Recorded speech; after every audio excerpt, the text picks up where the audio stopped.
صلوا على محمد.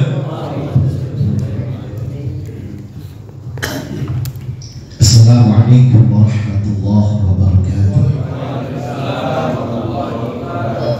Alhamdulillahilladzi ni'matullahi allati la tuhsa wa asra bi'abdihi laylan minal masjidil haram ila al-masjidil aqsa.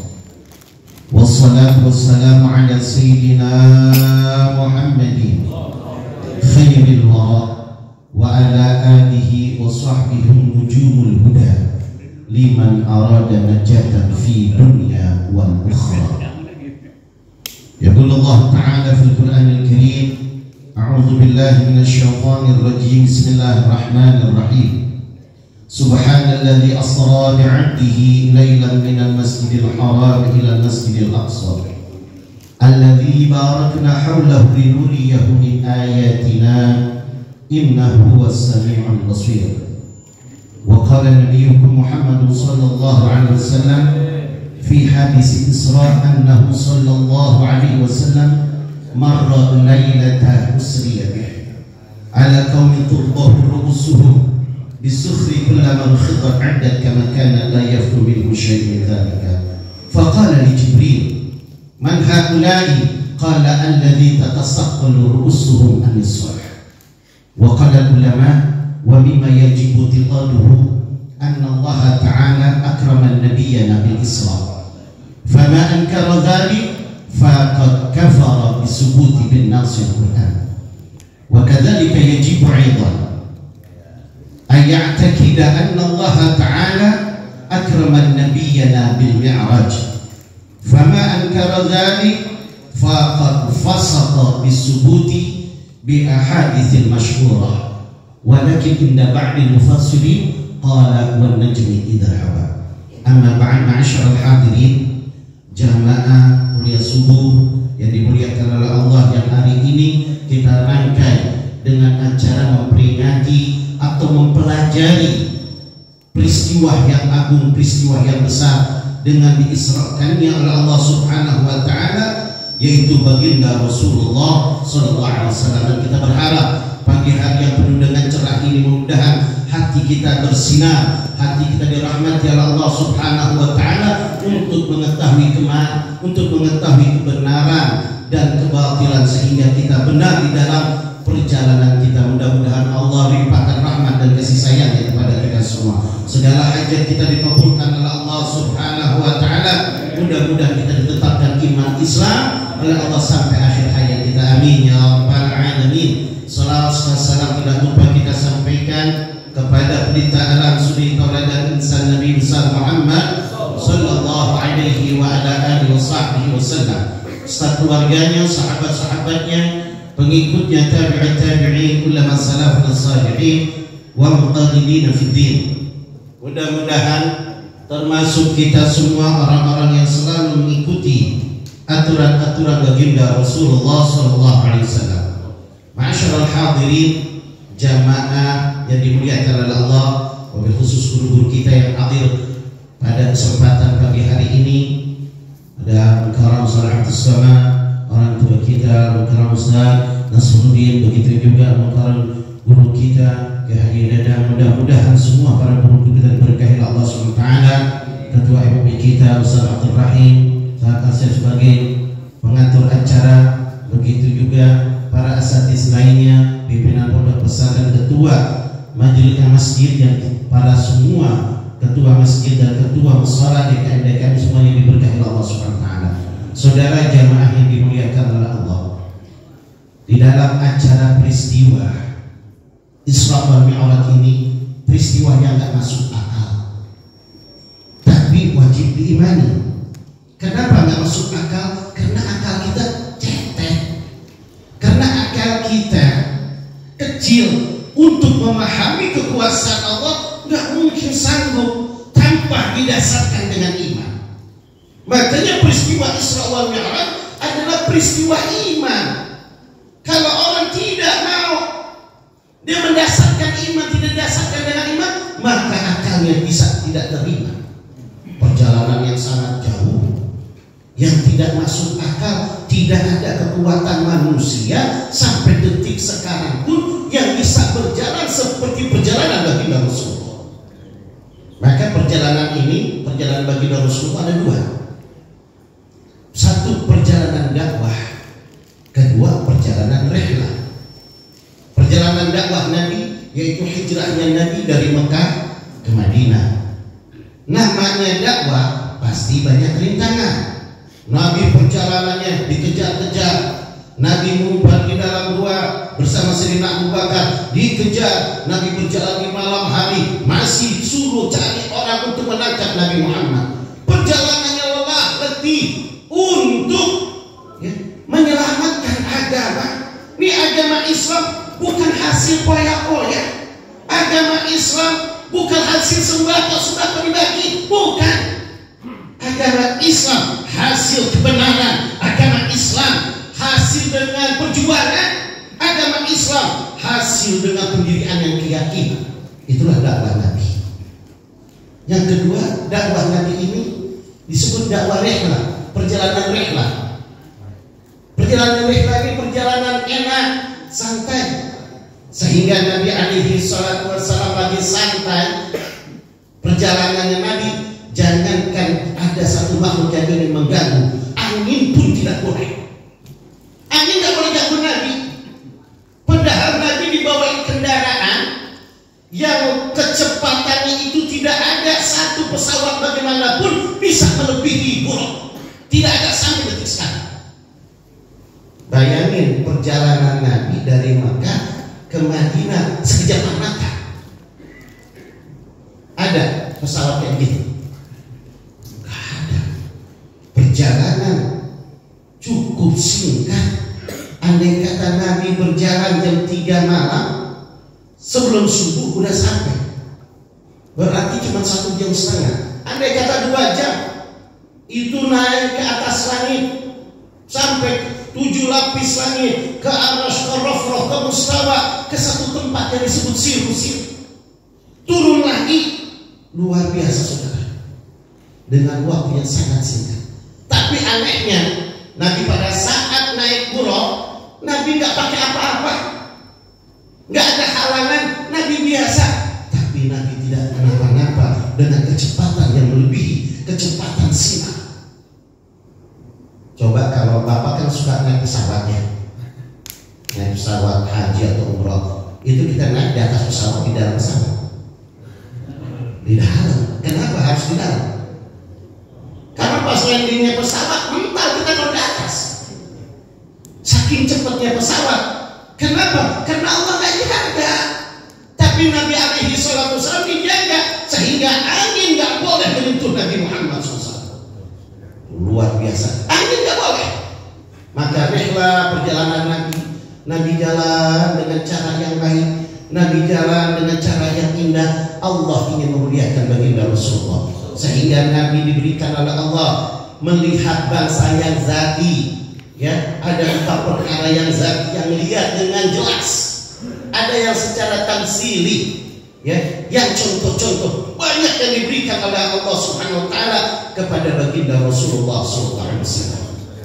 Ya, di antaranya kalau Nabi bisa melihat Dajjal. Nabi udah melihat Dajjal. Nabi bertanya, ya Jibril, itu siapa makhluk? Itu Dajjal yang bakal turun nanti, bakal mengacau umat engkau. Allah berikan dia punya sihir luar biasa.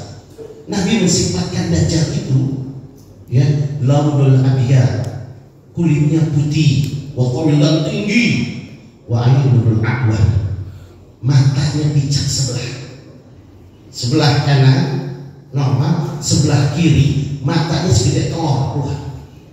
Tertulis di antara pelipisnya, di antara jidatnya, kafirun. Ya. Sudah ada di zaman Nabi itu, sudah ada. Nanti dia bakal turun. Tapi sebelum dia turun dulu tentara-tentaranya atau anak-anak buahnya Dajjal. Maka dalam sebuah hadis Nabi berkata, qad ja'a fil hadisi an kulli wara lam ya'tiya dajjalil anil akbara hatta ta'tiyahu dajjali dajjajila lam ya'tilu bidinil batila. Sudah dijelaskan oleh Nabi Muhammad SAW dalam sebuah hadis. Ya, qad ja'a fil hadis, telah dijelaskan oleh Nabi dalam sebuah hadis. Fi kulli wara, nanti bakal datang Dajjal yang besar yang bakal menghancurkan semua. Tapi tidak akan datang Dajjal besar, harus datang dulu Dajjal yang kecil. Dajjal yang kecil yang bagaimana? Yang menyerupai agama yang batil. Nanti Dajjal-Dajjalnya ini bukan preman. Dajjalnya ini ulama, kiai, tapi dia mengumpulkan hukum, tidak mau menjelaskan, bahkan dia tahu kebatilan masih didukung. Nah ini nih Dajjal. Lihatin aja. Kan kalau Dajjal itu kan bisa bawa umat. Kalau tukang becak bawa umatnya enggak. Maka lihat tadi Dajjalilah dan yatilu bidin batilah. Mereka menipu dengan agama yang batil. Timbul agama yang batil, timbul menghasut, timbul mencela, timbul memfitnah, timbul membela yang zalim, timbul karena dikasih duit, ya mau dia ngomong, duitnya gede. Ya.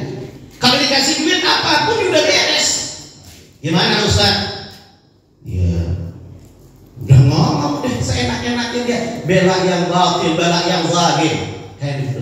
Nah, kalian sudah demikian batil, inilah Dajjal, anak buah Dajjal. Tahu kebatilan, tapi nggak sanggup untuk mengatakan kebatilan. Tapi nanti dia nggak tobat, luar biasa matinya, bisa pecah iman saudara. Dan demikian. Maka ini Isra wal Mi'raj adalah masalah iman. Nabi iman perjalanannya, kita harus meyakinkan Nabi bahwa Nabi berjalan itu dengan roh dan jasad, mendasarkan Al-Quran. Nabi Allah Subhanahu wa taala menjelaskan subhanalladzi asra bi'abdi. Lihat garis bawahi bi'abdi. Buka tafsirnya dalam kitab tafsir Ruhul Bayan, dalam tafsir Kabir, dalam tafsir Imam Fakhrul Razi, dalam tafsir Imam Jalalain. Ya, kalau sebutin satu-satu tafsir ini, lihat bi'abdihi maknanya ay biruhi wal jasadi. Nabi Muhammad SAW berangkat dengan ruh dan jasadnya, bukan mimpi. Nabi bukan mimpi, Nabi bukan jasadnya doang yang terbang atau ruhnya doang, tapi bijasadi wal ruhi. Untuk menandakan apa? Menandakan kebesaran dan keagungan Allah Subhanahu wa taala. Inilah hadap baginda Rasulullah sallallahu alaihi wasallam. Kalau kita sudah tahu Nabi itu mendasarkan iman, maka timbul fatwa ulama. Wa mimma yajibu tiqaduhu anna Allah taala akraman nabiyyana bil Isra. Sebagian yang wajib kita imani bahwa Allah Subhanahu wa taala memuliakan Nabi Muhammad dengan Isra. Artinya Isra apa? As-sayr fil lail. Tuh. Jadi Isra itu takrifnya atau definisinya as-sayr fil lail, berjalan di malam hari. Menurut lughah, siapapun yang berjalan di malam hari disebutnya Isra. Bapak-bapak ronda di malam hari, ganti namanya, jangan ronda. Ngapain? Isra yuk. Isra, jalan. Artinya jalan di malam hari disebut Isra. Ya, jalan kelilingin kampung, ronda, hansir, Isra. Bapak-bapak pulang malam hari, pulang kerja sampai ke rumah disebut Isra. Ya, keliling-keliling kampung nyorong ayam disebut maling. Jangan Isra juga, jalan gitu. Maling disebutnya. Maling tetap. Nah, tapi Isra menurut syarat bagaimana? Subhanalladzi asra bi'abdihi lailan minal masjidil haram ilal masjidil aqsa. Maha suci Allah. Kenapa hanya ayat Isra, surah Isra yang dipakai awalnya subhana? Ayat yang lainnya Allah pakai subhanalladzi, maha suci Allah. Ulama-ulama mufassirin berkata, karena ada orang Arab jahiliyah dulu kalau melihat satu perkara yang aneh, mereka gak lupa subhanallah, perkara yang ajaib Subhanallah, perkara yang membuat dia kaget, subhanallah, yang membuat dia terpesona, subhanallah. Itu orang jahiliyah, nggak ada iman, tapi subhanallah. Beda nggak sama kita? Kalau kita kaget bilang apa? Kita kalau diingat, kalau lagi ingat baru astagfirullah. Kalau enggak, anjir. Apa aja kita ngomong binatang ada, buset dah. Beda. Makanya subhana, kata subhana artinya maha suci Allah dari sifat kekurangan, maha suci Allah dari kelemahan, maha suci Allah dari sifat-sifat kejelekan. Allah suci, Allah gagah, tidak pernah Allah kekurangan. Maka ayat ini menandakan peristiwa yang menyangkut kepada Allah. Ada lagi peristiwa yang menyangkut kepada Allah. Bukan Nabi berangkat, tapi Nabi diberangkatkan. Beda ibaratnya, berangkat sama diberangkatkan. Kalau berangkat pribadi, kalau diberangkatkan ada orang lain. Bapak umroh berangkat sendiri umroh, ya, maka itu berangkat sendiri. Tapi kalau diberangkatin oleh orang lain, hati-hati. Namakan subhanalladzi asra bi'abdihi, dengan seorang hamba biruhi wal jasadi min Makkah ila Masjidil Haram, dari Masjidil Makkah, Masjidil Haram ila Masjidil Aqsa, sampai Masjidil Aqsa yang ada di Palestina. Itulah definisi daripada Isra wal Mi'raj Nabi alaihi wasallam yang kita harus tanamkan dengan akidah. Ini terkadang kita nih, ya, kalau bicara kebenaran bengong. Ya, terkadang orang disampaikan akidah apa sih akidah? Ingat, akidah itu yang akan menyelamatkan kita. Bukan pangkat, bukan jabatan, bukan harta. Nggak ada itu semua. Mau jadi orang paling kaya di dunia pun belum tentu selamat kalau nggak benar. Ya, mau pangkat apapun, jabatan setinggi apapun, nggak bakal selamat kalau nggak benar. Mau punya pengaruh hebat bagaimanapun, ilmunya hebat, jadi ulama terkenal, kalau nggak benar, nggak ada jaminan dalam urusan dunia, baik ilmu, baik amal, ya, baik harta, baik jabatan, nggak bakal itu bisa selamat seseorang. Yang selamat benar. Oh, orang alim, ulama, oh pasti selamat, kata siapa? Kalau nggak benar nggak selamat, walaupun dia ulama. Iblis ilmunya lebih hebat, lahir langsung hafiz Quran. Di sini baru lahir rumah yang hafiz Quran. Ya kan? Kita bertahun-tahun jadi manusia, belajar Quran, udah hafiz Quran. Iblis baru lahir hafiz Quran. Ilmunya luas iblis. Bahkan iblis dulunya pemimpin para malaikat. Namanya Azazil iblis. Akhirnya karena Azazil ini, ya, nggak nurut sama perintah Allah, nyalahkan Allah, maka dikeluarkanlah ablas min rahmatillah. Maka iblis itu dari kata ablas, artinya keluar kamu dari rahmat Allah. Padahal iblis dulunya pemimpin malaikat, di bawahnya iblis ribuan tahun iblis memimpin malaikat. Tapi karena nggak benar, iblis dijatuhkan oleh Allah, diusir dari rahmat Allah. Maka cari benar, ya. Kita cari kebenaran. Benar itu tidak akan keluar dari hukum syariat Islam. Kalau kata hukum agama, jangan diakal-akalin. Jangan kita diakal-akalin. Wah, menurut saya sih benar. Terus menurut Anda benar. Dan menurut agama, awas nih. Kebanyakan sekarang orang benar menurut dia. Kalau akalnya dan nafsunya baik, nguntungin, benar. Orang yang berbicara benar, dia juga teman masuk. Nah ini, hati-hati. Akhirnya kebenaran ini timbulnya dari Allah. Iblis, dia namanya Azazil. Gara-gara disuruh sama Allah, diperintahkan oleh Allah untuk bersujud. Iblis ngomong, Gimana? Ya Allah, masa saya suruh sujud sama Adam? Adam anak kemarin sore ya Allah. Saya udah tua ya Allah. Saya udah dulu ribuan tahun sebelum Adam lahir sudah ada. Saya ibadah kepada Engkau lebih lama. Masa saya harus tunduk sama anak kecil? Ibarat kita kayak begitu, iblis. Masa saya harus tunduk ya Allah? Tuhan saya, ilmu juga saya punya, ibadah duluan saya. Kenapa Adam baru bikin saya suruh hormatin Adam? Maka saya mau tanya sama bapak-bapak, kufurnya iblis ini dengan apa? Sombong? Kagak, ulama menjawab bukan dengan sombong. Kalau benar kufurnya iblis dengan sombong, berarti kalau ada orang yang sombong, kufur. Kufur, tapi nggak kufur orang sombong. Lalu kufurnya iblis dengan apa? Dengan kagak sujud. Bukan. Kalau benar kufurnya iblis dengan kagak sujud, berarti kalau ada orang yang kagak sholat kufur, yang kagak sujud. Kagak, dosa besar. Kufurnya iblis dengan apa?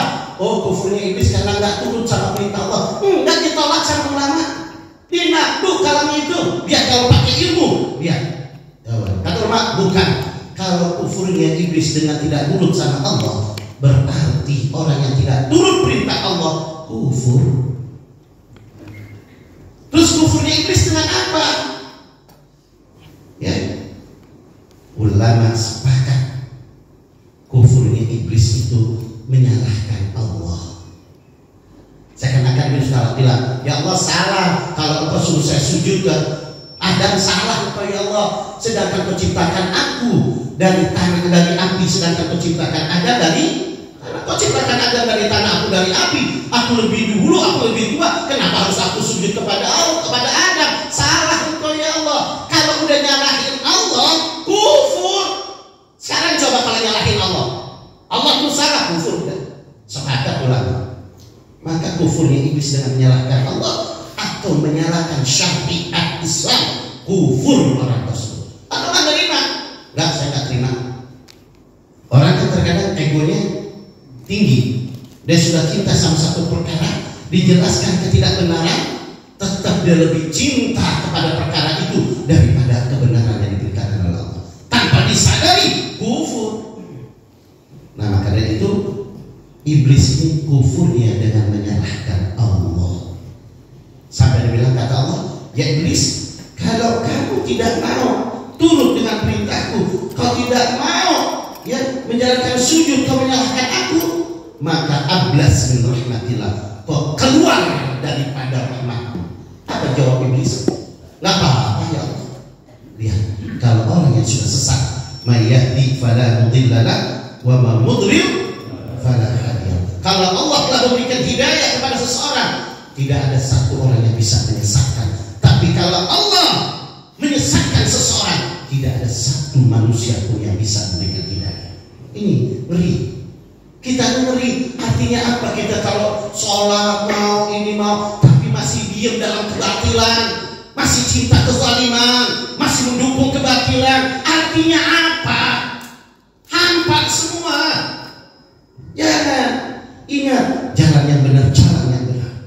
Ya, iman kita jaga. Karena kalau sudah Allah berikan hidayah, gak pernah ada orang yang bisa mendoakan kita. Ini dalam sebuah kisah Malik bin Dinar. Sayyidina Malik bin Dinar ini seorang ulama besar.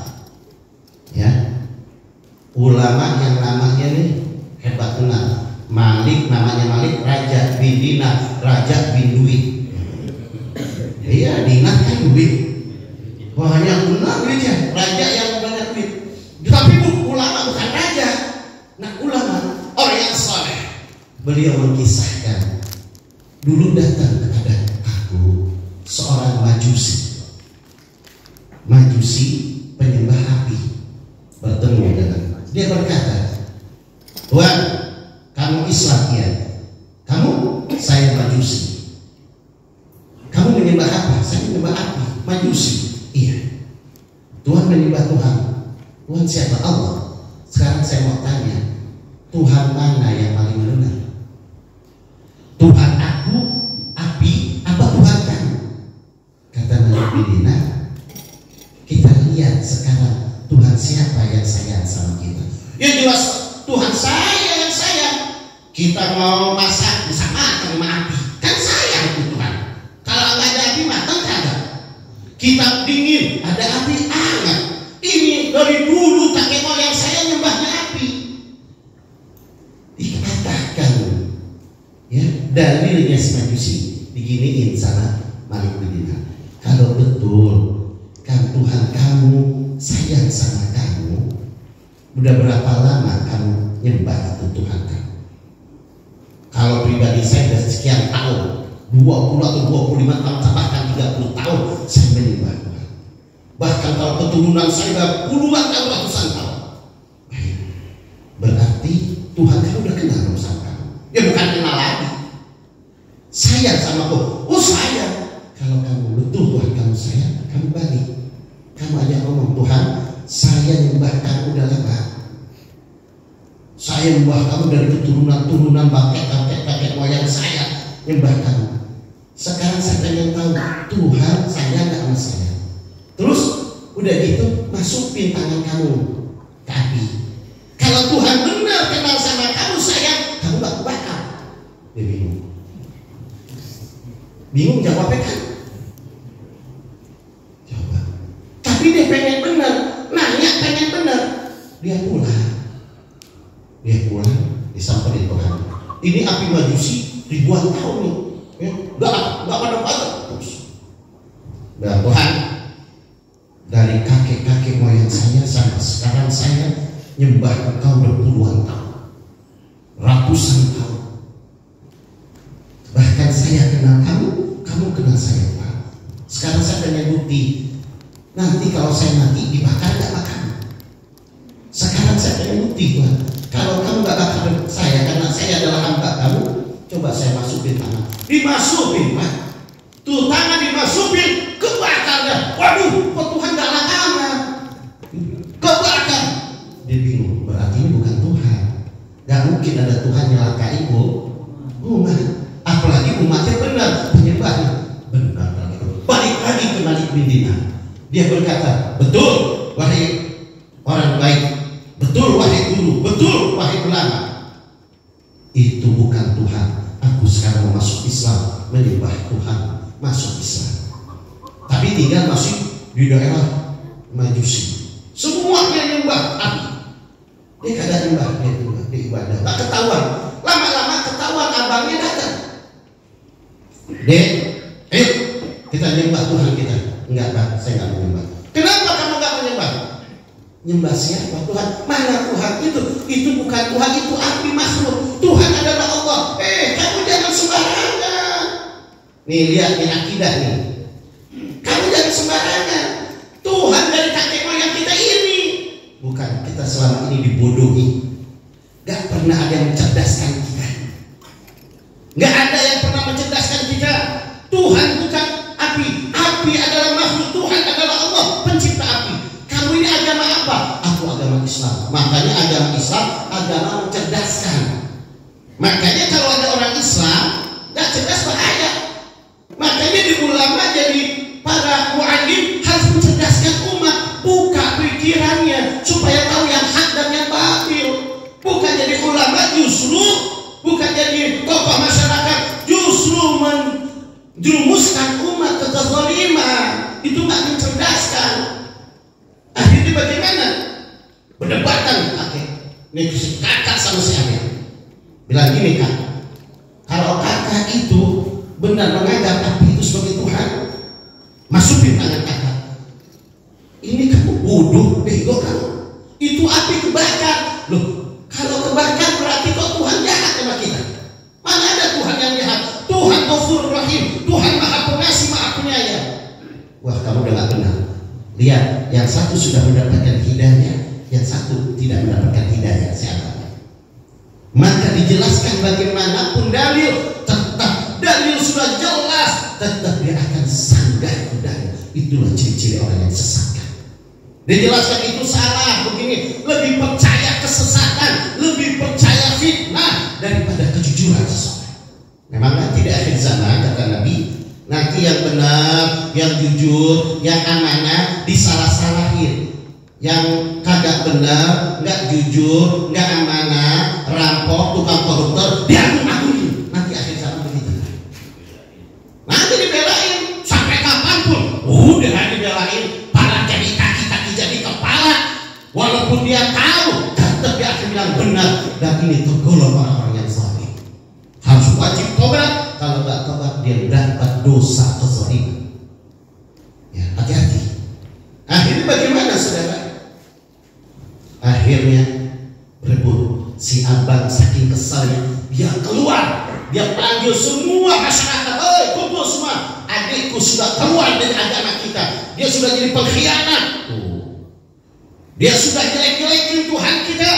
Sekarang gimana? Kumpul semua di sidang, diusir lah si adik, usir si adik, lari ke ulama. Pas lari ke ulama, datang ke Malik bin Dinar, ya, datang ceritakan. Kata Malik bin Dinar, udah nanti nggak usah bingung-bingung. Di sini ada rumah kosong, nanti di situ. Tapi anda aja sudah istri anak-anak yang di sini. Makan tetap kita jamin, dijamin. Enak hidupnya, ibadah dia belajar sama Malik bin Dinar. Tapi orang yang cerdas, yang akalnya waras, berpikir, dia datangin, dia ngomong sama istrinya. Sebelum dia ngomong sama Malik bin Dinar, dia ngomong, istriku, kalau kita hidup cuma dapat gratisan doang, gak bakal berkembang otak kita.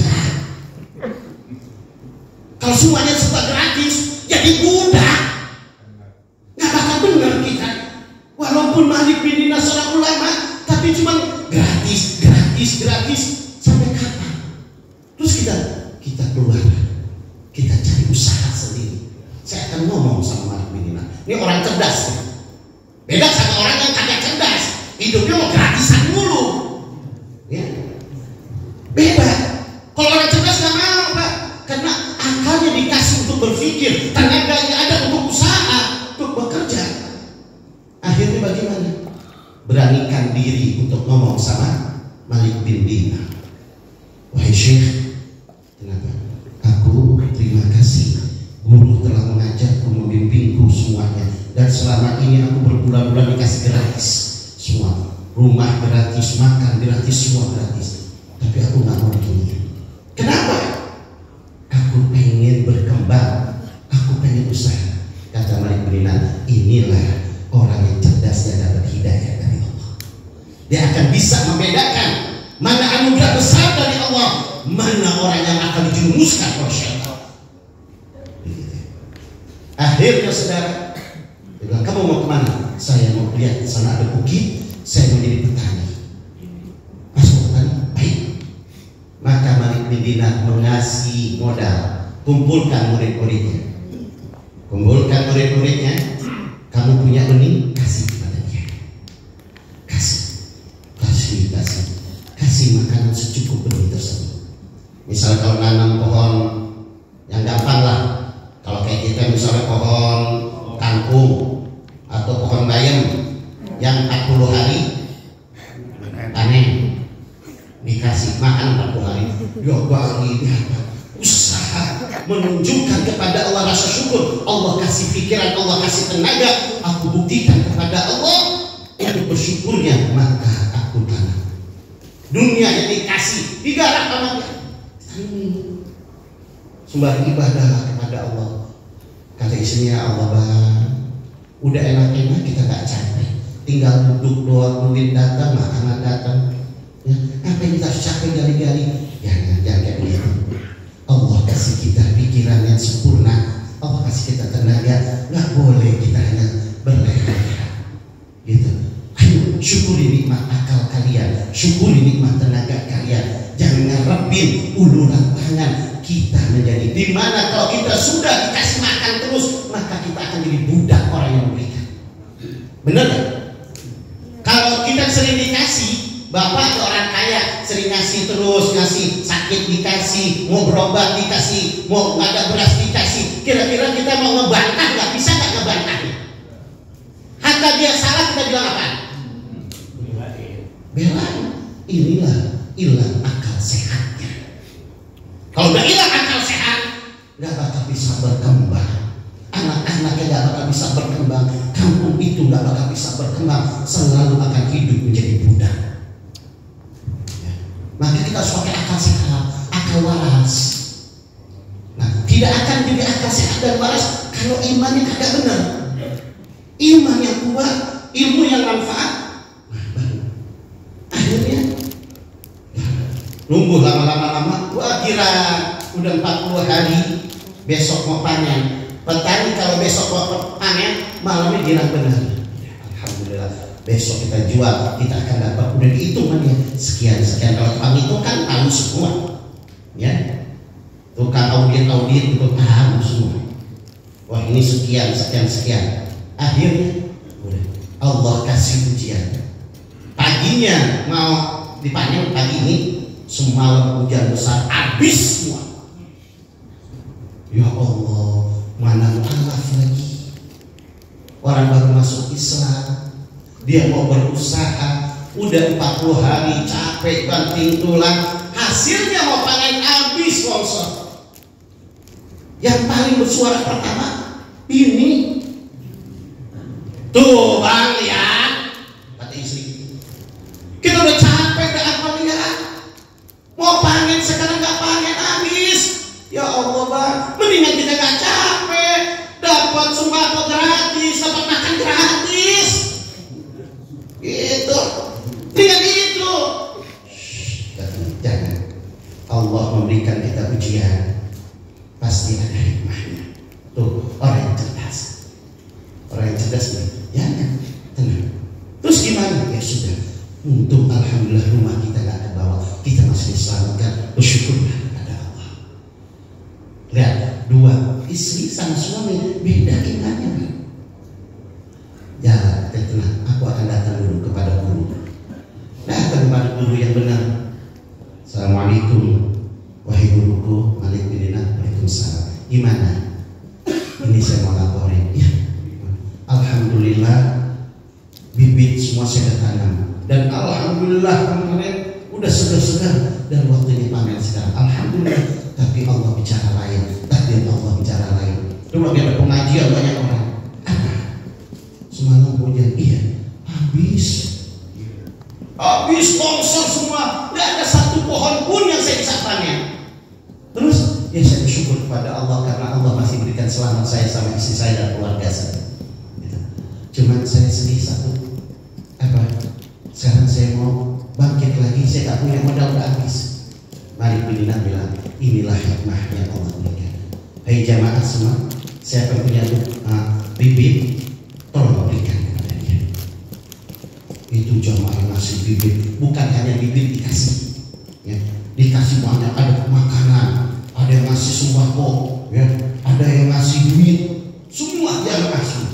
Akhirnya dia pulang bahwa suami bilang apa? Biar kalau kita yakin sama Allah, kalau kita jual capek kita, belum iketin kita, belum bawa ke pasar, Allah nggak mau bikin capek kita.